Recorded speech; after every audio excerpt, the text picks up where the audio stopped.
दर्शकों के लिए तो करीब 80 लाख करोड़ से ज़्यादा की इकॉनमी, ये आप 4 साल में करना चाह रहे हैं, 2027 तक करना चाह रहे हैं। कैसे कर पाएंगे ये सब? राहुल जी, मैं धन्यवाद देता हूं आपको कि आप यहां पर आज आए हैं और उत्तर प्रदेश के विकास की इस यात्रा को अपने दर्शकों तक पहुंचाना चाहते हैं। देखिए, उत्तर प्रदेश ने प्रधानमंत्री मोदी जी के नेतृत्व में पिछले लगभग 6 वर्षों में अपनी विकास दर को दोगुना किया है। जीडीपी दुगनी हुई है, पर कैपिटा इनकम दुगनी हुई है।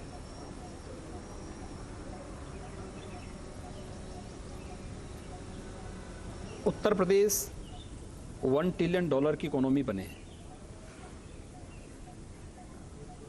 प्रधानमंत्री मोदी जी ने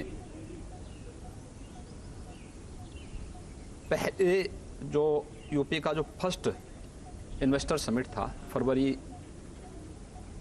2018 में, उस समय इसका एक लक्ष्य हम सबको दिया था। इन्वेस्टर समिट के उन कार्यक्रमों को व्यवस्थित ढंग से आगे बढ़ाने के लिए हम लोगों ने कार्य प्रारंभ किया। इसी दौरान वैश्विक महामारी कोरोना आ गई। कोरोना के कारण बहुत सारी चीज़ें ऐसी थी जो आगे बढ़ नहीं पाई। उसने इकोनॉमी को भी काफ़ी हद तक उसके मार्ग में एक बाधा खड़ी की थी। लेकिन अब कोरोना से लगभग उत्तर प्रदेश भी, देश भी उभर चुका है। अब हमारे सामने था कि हम इसके लिए क्या नया प्रयास प्रारंभ करें। और अगर वास्तव में यूपी जैसे स्टेट की 25 करोड़ जनता के जीवन में परिवर्तन लाना है, अगर भारत को प्रधानमंत्री जी के विजन के अनुरूप $5 ट्रिलियन की इकोनॉमी बनानी है, तो उत्तर प्रदेश को अपना रोल उसमें अदा करना पड़ेगा। इसके लिए व्यापक रिफॉर्म किए गए। उन सेक्टर्स की पहचान हुई जिनमें यहाँ पे निवेश हो सकता था। 25 ऐसे सेक्टर निकले, उनकी पॉलिसी बनाई गई।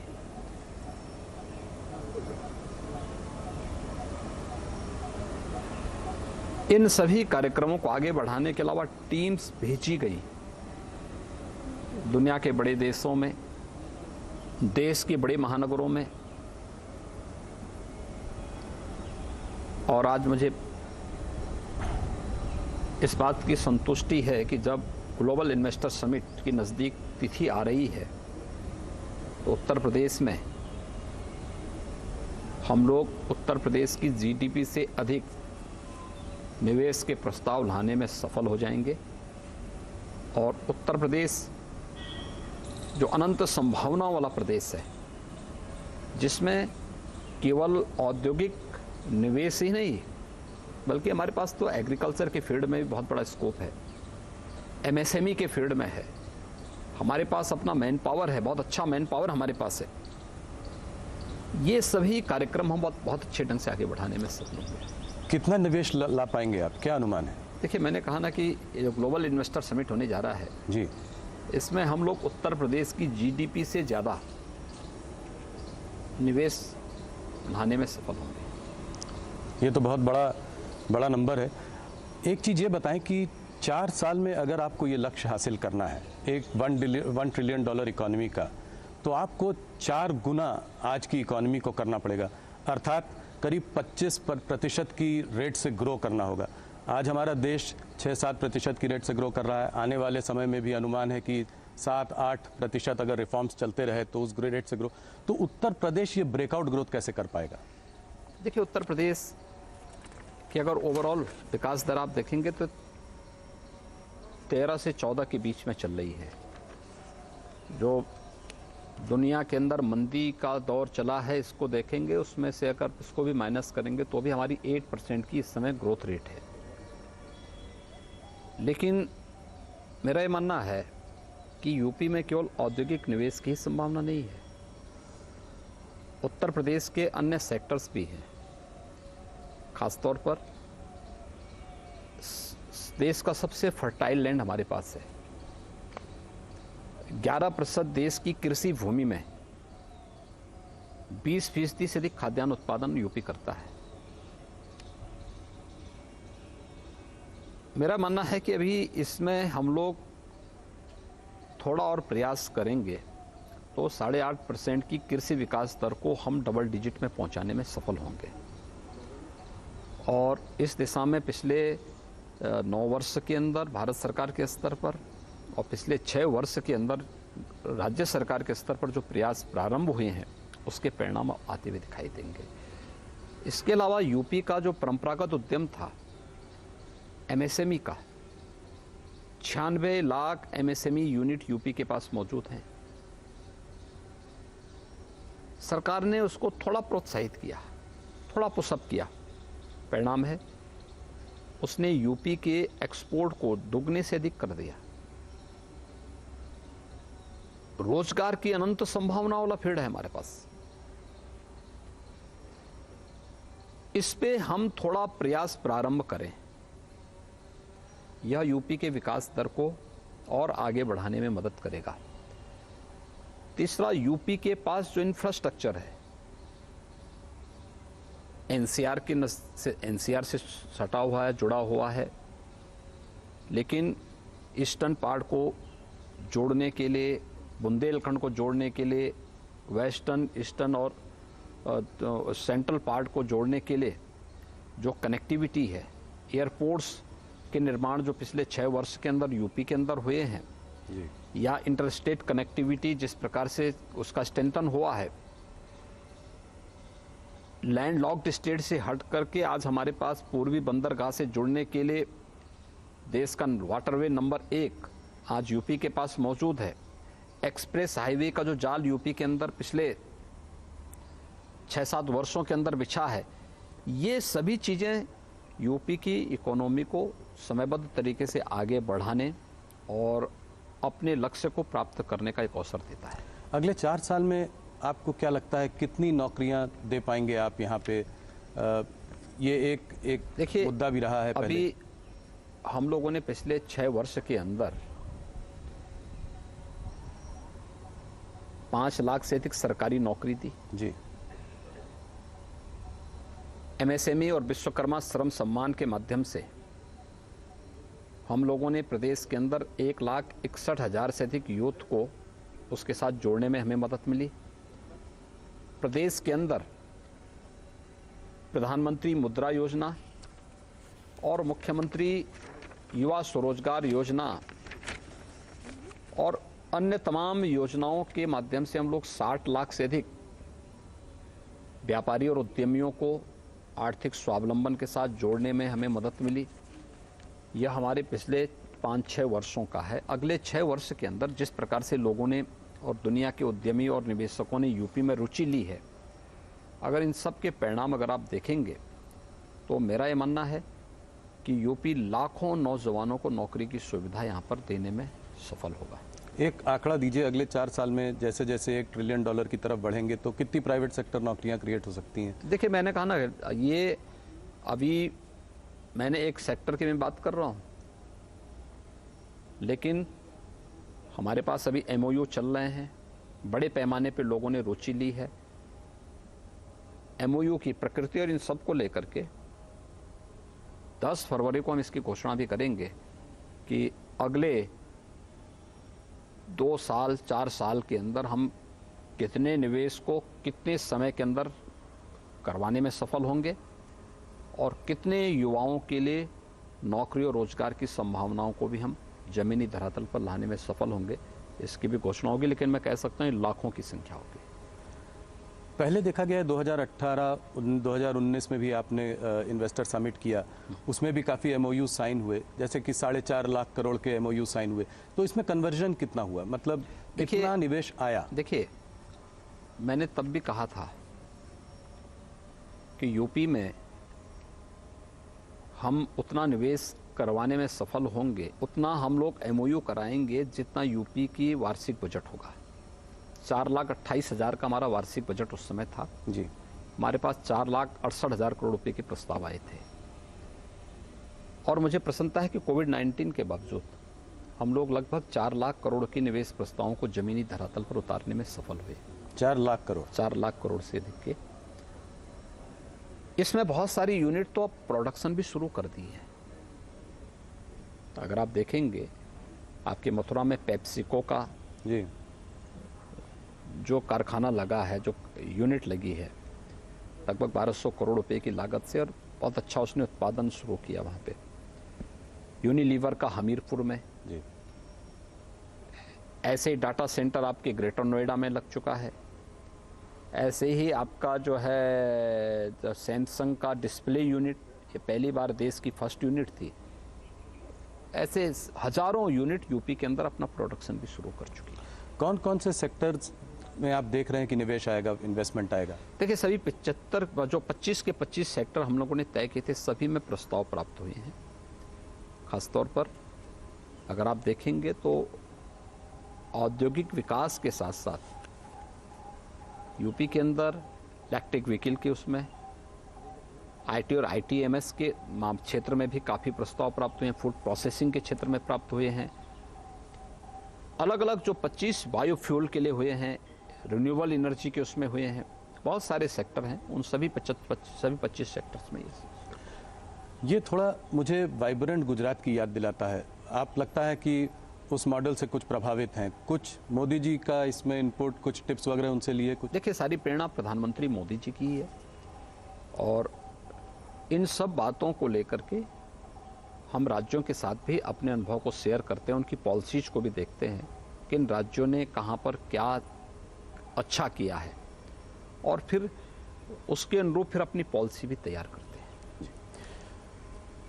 योगी जी, आपका विजन बहुत बड़ा है, सराहनीय है। देखते हैं आगे 4 सालों में कैसे निवेश आता है, उत्तर प्रदेश कैसे प्रगति करता है। कुछ चीज़ें ज़रूरी हैं अगर आप चाहते हैं कि यहाँ पर इन्वेस्टमेंट आए, जैसे कि law and order situation Uttar Pradesh में, जो कि पिछले 5 सालों में आपने, बल्कि 6 सालों में आपने बहुत अच्छी की है। ईज़ ऑफ डूइंग बिजनेस भी एक इम्पॉर्टेंट मुद्दा रहेगा। नीचे के लेवल पे करप्शन हावी रहता है, तो क्या कहीं पे आप इसकी वजह से कोई फास्ट ट्रैक डेस्क बना रहे हैं चीफ मिनिस्टर्स ऑफिस में, जिसमें से अगर मान लीजिए किसी इंडस्ट्रियलिस्ट को अप्रोच करना पड़े, निवेश लाना हो, तो वो सीधे आपके पास तक पहुंच सके? देखिए, पास पहुंचने की अब नौबत ही नहीं आएगी। उत्तर प्रदेश की लॉ एंड ऑर्डर, इसने यूपी के परसेप्शन को देश और दुनिया के सामने चेंज करके रख दिया है जी, और इसको हर व्यक्ति स्वीकार करता है। एक दूसरा है कि कोई भी निवेशक आज हमारे साथ एमओयू कर रहा है, तो हमने उसको सिंगल विंडो प्लेटफॉर्म उपलब्ध करवाया है, जहाँ पे 350 से अधिक क्लियरेंस उसको एक साथ एक प्लेटफॉर्म में उपलब्ध हो जाएंगे, बिना किसी मानवीय हस्तक्षेप के। हाँ, निवेशक को उन क्वेरीज का जवाब समय से देना होगा जो वहाँ से उससे मांगी जाए। ये सब ऑनलाइन प्लेटफॉर्म में उनको सुविधा प्राप्त होंगे।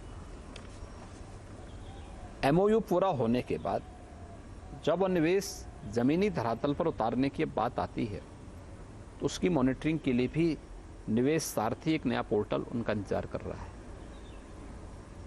एक व्यवस्थित तरीके से उसे ज़मीनी धरातल पर उतारना।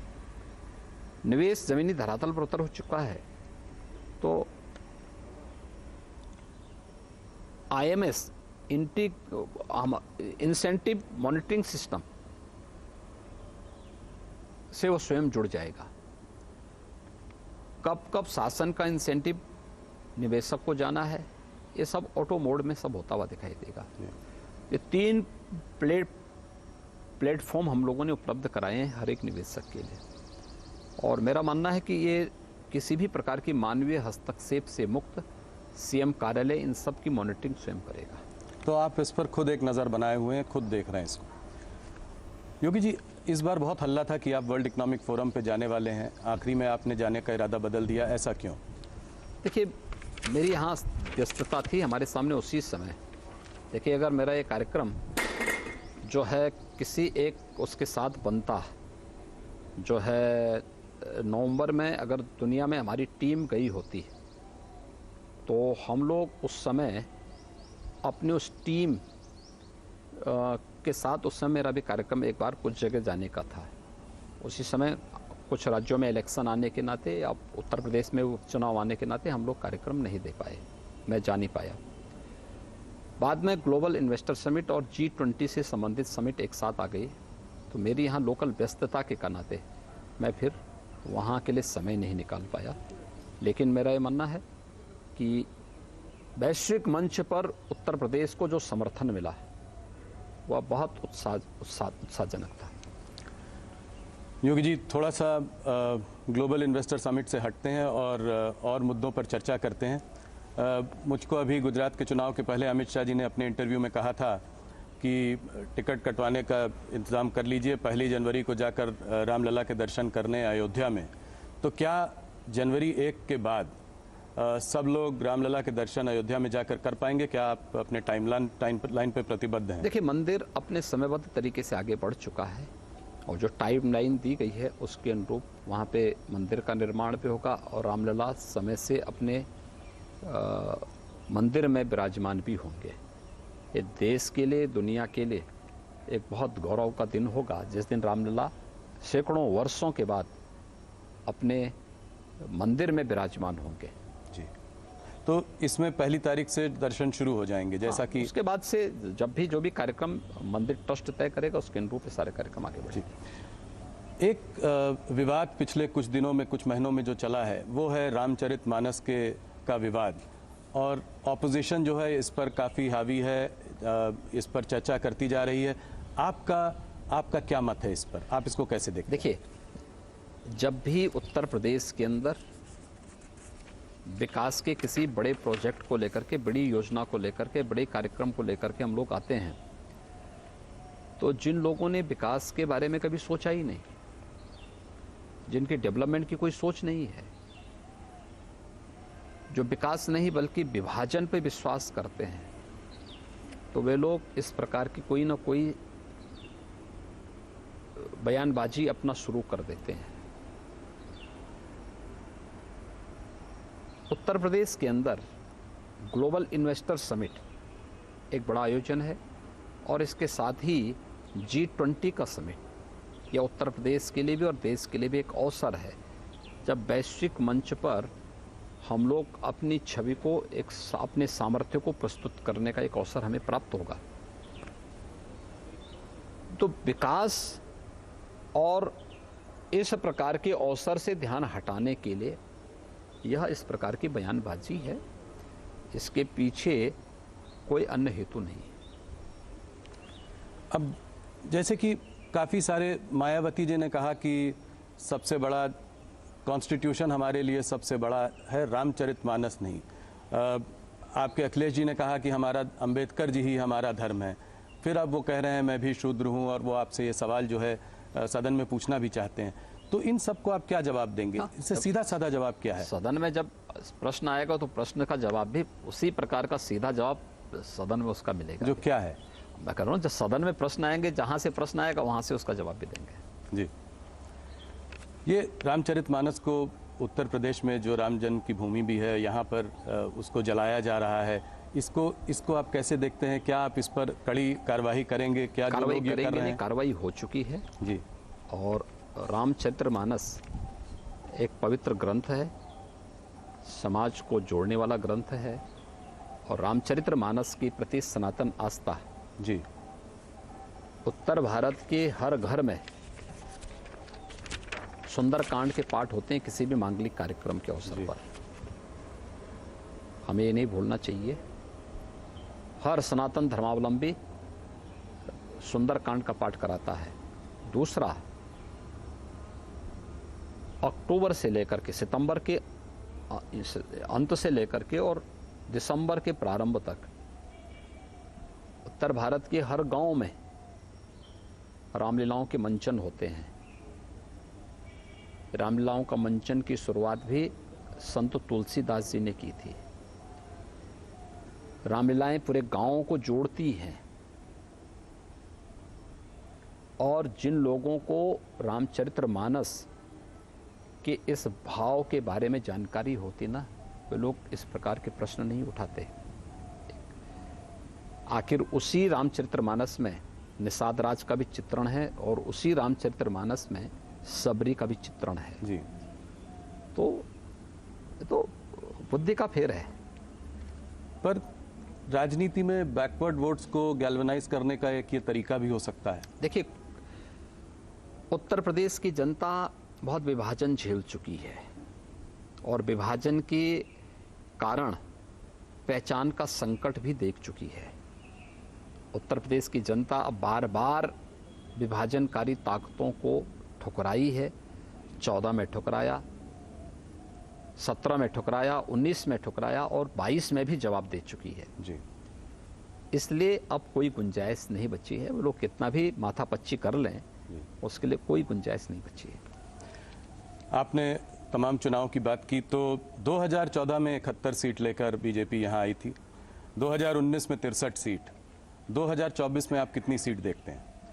देखिए, 2024 में भारतीय जनता पार्टी 2019 से ज़्यादा सीटें यहाँ पाएगी और बेहतर परिणाम देगी।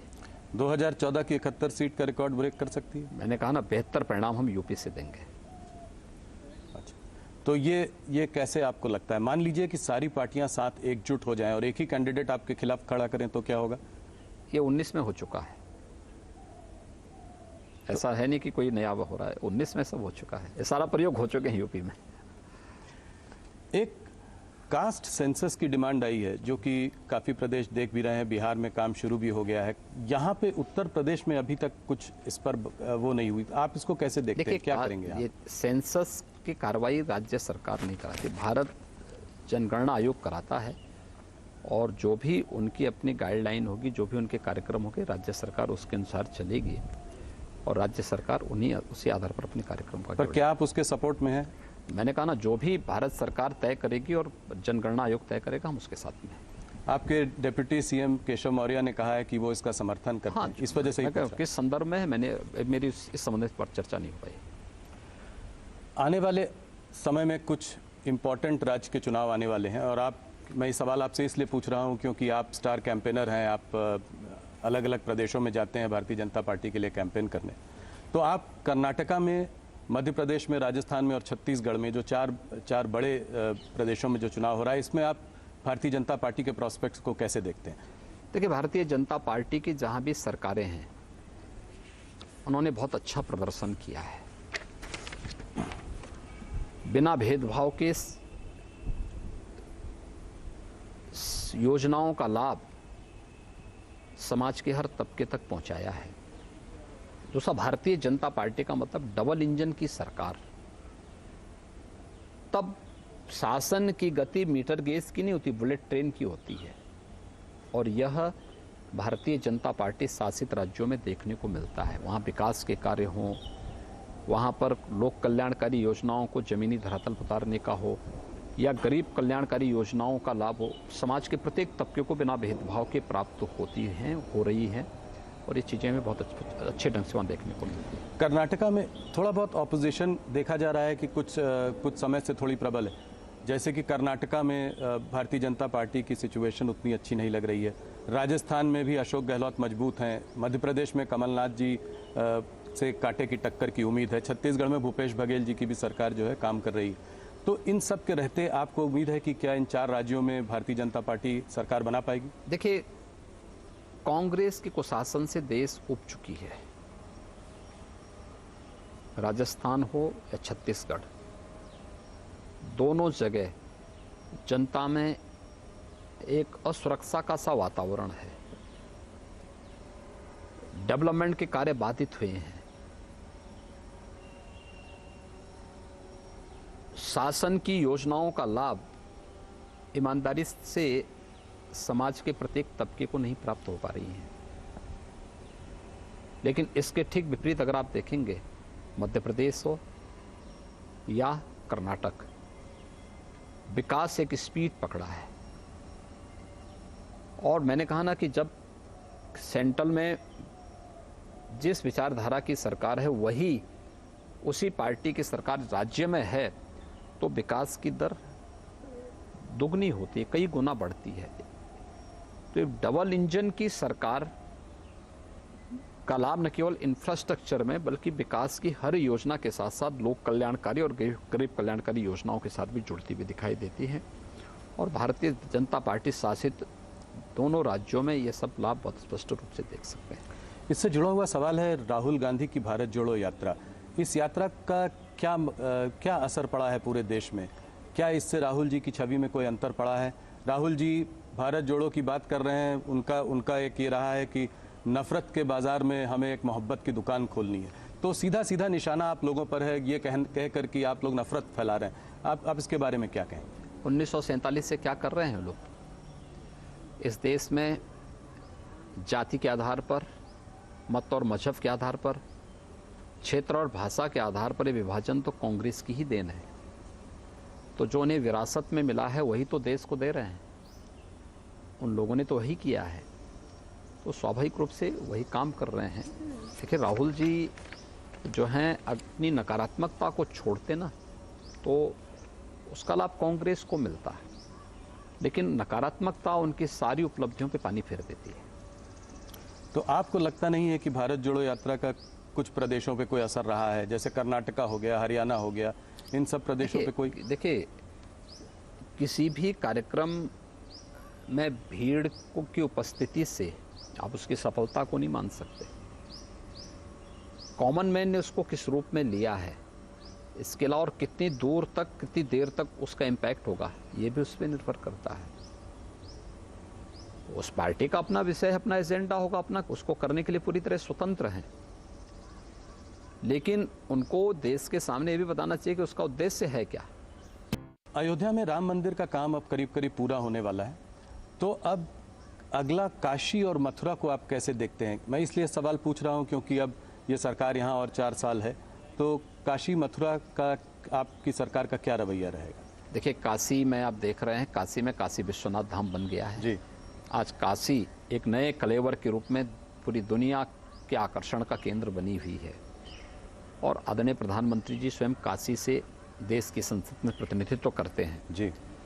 मथुरा में ब्रज तीर्थ विकास परिषद विकास के कार्यक्रमों को तेजी के साथ आगे बढ़ा रही है, तो वहाँ की आध्यात्मिक और सांस्कृतिक विरासत का संरक्षण करते हुए उसके भौतिक विकास के लिए सभी प्रकार के कार्यक्रम सरकार चला रही है। और केवल उन्हीं स्थलों के लिए नहीं है, हम तो विंध्यवासिनी धाम में भी काम कर रहे हैं, हम लोग सुख तीर्थ में भी काम कर रहे हैं, हम लोग नैमिषारण्य में भी काम कर रहे हैं, और अन्य सभी धार्मिक स्थलों में बौद्ध जो है परिपथ पे भी यूपी के अंदर कार्य हो रहा है। महर्षि वाल्मीकि के लालापुर में भी काम हो रहा है, संत तुलसीदास जी के राजापुर में भी हमारे कार्यक्रम चल रहे हैं। ये सभी हर जगह के समग्र विकास के लिए कार्यक्रम। तो आपको लगता है कि यहाँ पे भी जल्दी ही कार्य जो है कंक्लूड होगा, आपके इस कार्यकाल में ये बात आगे बढ़ेगी? देखिए सभी काम अच्छे ढंग से आगे बढ़ रहे हैं और जन भावनाओं का सम्मान करते हुए, आस्था का सम्मान करते हुए इसे आगे बढ़ाया जा रहा है। एक सवाल मैं और आपसे पूछना चाह रहा हूँ, और ये इसलिए भी ज़रूरी है क्योंकि आप जो है खुद भी फिल्म इंडस्ट्री को यूपी में लाना चाह रहे हैं और आप इस बारे में काफ़ी सालों से बात कर रहे हैं। सुनील शेट्टी जी ने आपसे मुंबई में ये सवाल रखा भी था, ये एक बॉयकॉट कल्चर का सवाल।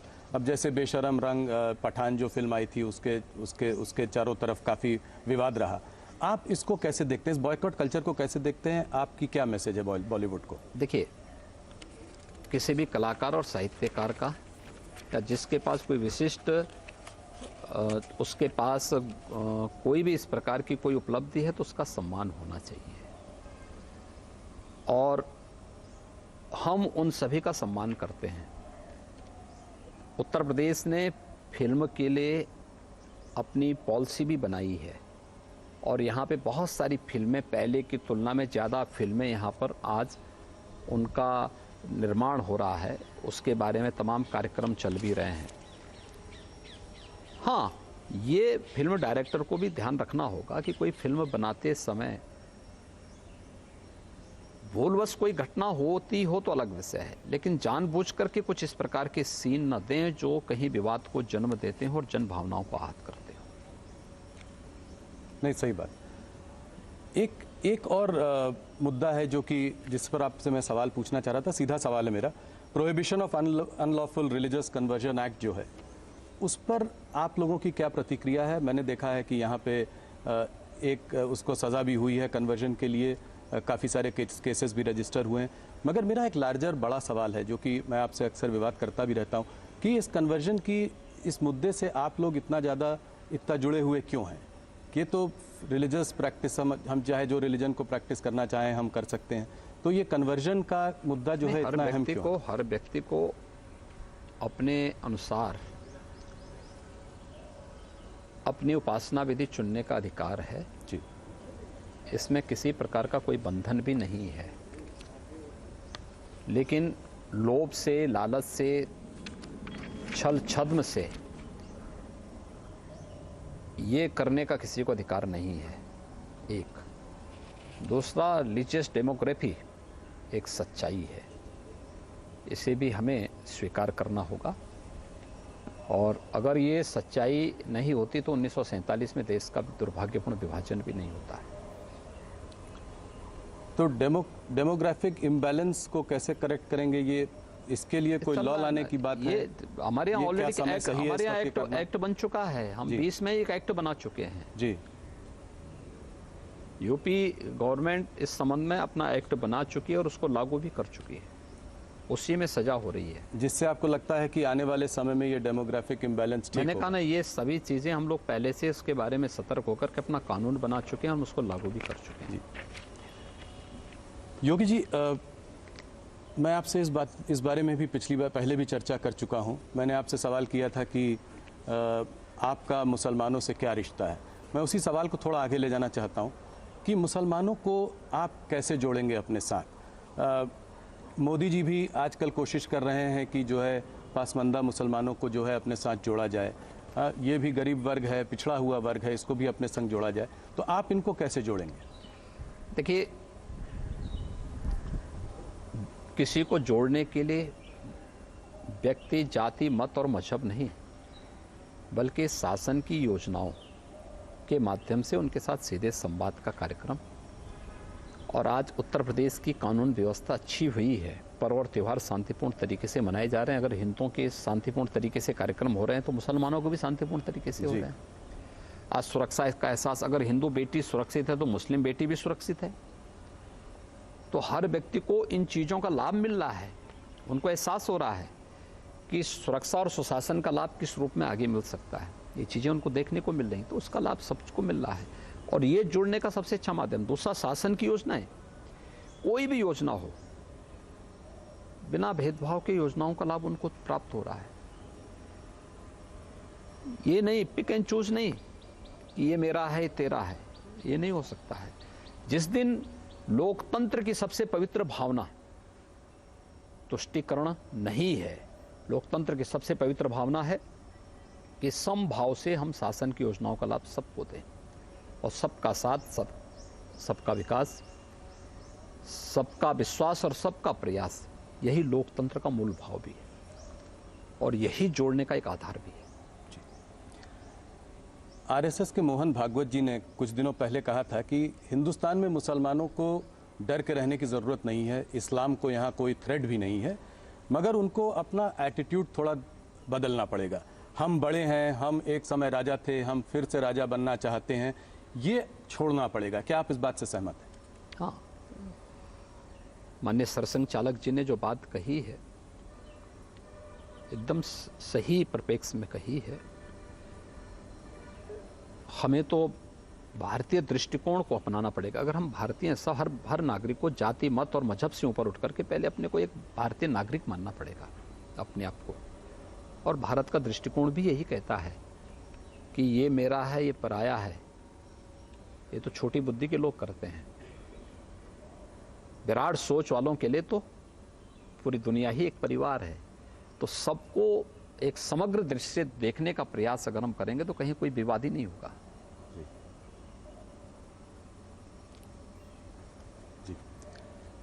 योगी जी, आप उत्तराखंड से आते हैं, आप उस प्रदेश से जुड़े हुए भी हैं। आप ये जोशी मठ को कैसे देखते हैं? क्या केदारनाथ, बद्रीनाथ में लोग दर्शन करने जाते हैं, भीड़ बहुत आती है, तो क्या वहाँ पे जो रोड बनाने में, डैम्स बनाने में, इन सब चीज़ों को बनाने में क्या हम अपने पहाड़ों को कमज़ोर कर रहे हैं? क्या हल देखते हैं इसका आप आगे? देखिए, केंद्र और राज्य शासन वहाँ के लिए अपनी कार्य योजना बनाई है और उसको प्रभावी ढंग से लागू भी कर रही है। मुझे इधर जोशीमठ जाने का अवसर नहीं मिला है, लेकिन हम लोगों को स्वयं भी, जो सभी लोगों को इस बारे में देखना होगा कि डेवलपमेंट कहीं हो, पहाड़ में हो या मैदान में हो, अनियोजित और अवैज्ञानिक जब भी होगा तो उसके दुष्परिणाम से कोई वंचित नहीं रहेगा। हम लोग बहुत बार देखते हैं नदी के कैचमेंट एरिया में बहुत सारे लोग बस जाते हैं जी, लेकिन नदी तो अपना रुख कभी ना कभी बदलेगी। तो सबसे ज़्यादा जनहानि और धनहानि उस समय होती है जब कैचमेंट एरिया में विकराल रूप नदी का देखने को मिलता है। तो प्रकृति के साथ खिलवाड़ जब भी होगा तो उसके दुष्परिणामों से मानवता अपने को अलग नहीं कर सकती है। जी। एक और विवाद हाल में जो चल रहा है, उपराष्ट्रपति और कानून मंत्री ने कोलिजियम सिस्टम जो जजेस की नियुक्ति के लिए होता है, उसमें लैक ऑफ ट्रांसपेरेंसी की बात करी है। आप इसको कैसे देखते हैं? देखिए, इसमें माननीय कानून मंत्री और महामहिम उपराष्ट्रपति जी का बयान स्पष्ट आ चुका है। मुझे लगता है कि मुझे बीच में बोलने की कोई आवश्यकता है भी नहीं और मेरे वक्तव्य को बीच में डालने की कोई मतलब भी नहीं होता इस प्रकार के मामलों में। अब पिछले 5-6 सालों में जो है 370 भी, आपके जो कुछ मुद्दे थे, राम जन्मभूमि का मुद्दा था, 370, ये सब हो चुका है। अब एक बड़ा मुद्दा जो बचा है वो है यूनिफॉर्म सिविल कोड का मुद्दा। तो इसका अगले कुछ सालों में आप कैसे देखते हैं कि इसका रोड अहेड क्या है इसके लिए? देखिए, उसमें कॉमन सिविल कोड, इस संबंध में अलग अलग राज्य सरकारों के द्वारा अपने अपने यहाँ कमेटियां गठित की गई हैं। जैसे उत्तर प्रदेश के लिए हमारा लॉ कमीशन इसको देख रहा है। उसकी सिफारिश जब शासन को आएगी, सरकार उस पर जरूर विचार करेगी, लेकिन अभी तो उनको उस पर सभी पक्षों को लेकर के, सभी चीज़ों को लेकर के लोग अभी विचार करेंगे उस पर। तो उसी के बाद कुछ होगा यहाँ? हाँ, जो भी निर्णय लेना होगा उसके बाद फिर निर्णय करेंगे। योगी जी, आप राम जन्मभूमि आंदोलन से बहुत पहले से जुड़े हुए हैं। कुछ लोगों का मानना ये है कि इस बार मुलायम सिंह यादव जी को, स्वर्गीय मुलायम सिंह जी को जो पद्म विभूषण दिया गया, कार सेवकों पे 1990 में उन्होंने गोली चलाने के आदेश वगैरह दिए थे, तो इसको आप कैसे देखते हैं? देखिए, हर एक व्यक्ति के जीवन में उसके सकारात्मक पक्ष भी होंगे, कुछ नकारात्मक पक्ष भी होंगे। लोक सेवा में एक लंबे कालखंड तक उनके द्वारा किए गए योगदान के लिए उन्हें पद्म पुरस्कार से सम्मानित किया गया है। लेकिन इस समाजवादी पार्टी के लिए एक अवसर था कि जब वह प्रधानमंत्री जी और भारत सरकार के प्रति कृतज्ञता ज्ञापित करते हैं, लेकिन समाजवादी पार्टी की डिक्शनरी में कहीं कृतज्ञता शब्द है ही नहीं, धन्यवाद शब्द है ही नहीं।